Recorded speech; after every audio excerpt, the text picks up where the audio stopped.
teacher locals to be able to hire the local staff person and do it without a lot of stress and strain. So they all had different dues levels. So there would be some of them that had dues as high as $100 a member, and some of them that would have dues as low as $25 a member. So there was a lot of stress. Well, over time,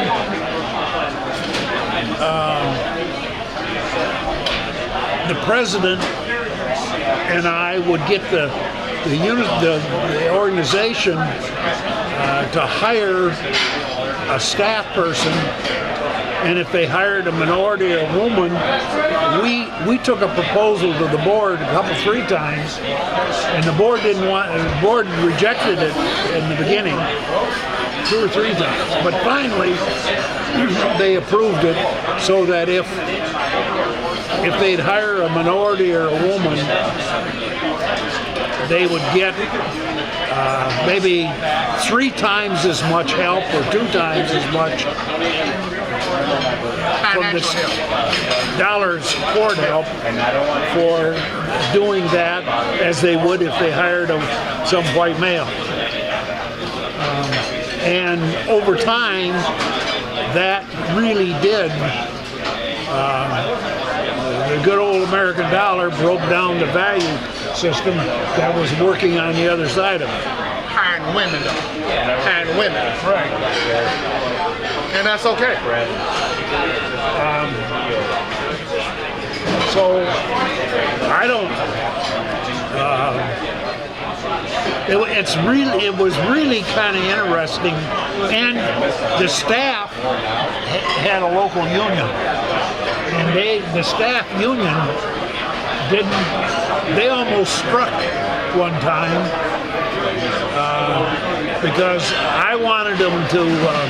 They had a seniority clause for that the most senior person would get an open vacancy. And I wanted them to give up the next, I think they wanted a 3-year contract.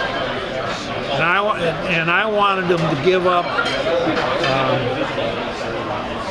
every other, so if the first position was open, that position that would be filled by seniority. Then that they would agree that the next position they'd waive the seniority and let a minority be put in a position, so that we could get 3 minorities in a 2 or 3 year period hired. Well, they damn near went to a strike over that. And I said to them finally, "Are you guys serious about this? You really want to strike?" And they have the newspaper headline be that you unionists, this is why you're striking? And they were just madder than hell. "You won't do that to us." And I said, "Well, come on, guys. You know that we're going to have to change this." But it was my issue wasn't just to get them to give in. I mean, the institution needed to change. And like most places, it didn't make it. I mean, getting people to change is really difficult. But finally, they did agree to. I don't remember now. It wasn't 3 positions, but it was some. The interns were not hired as UniServ directors. All of the interns were hired by WIA. Because they also had to say, the union also had to say, when the vacancies occurred, that those positions would be filled, okay, by minorities, and they finally did. And that's how the people who had been interns got hired as staff people.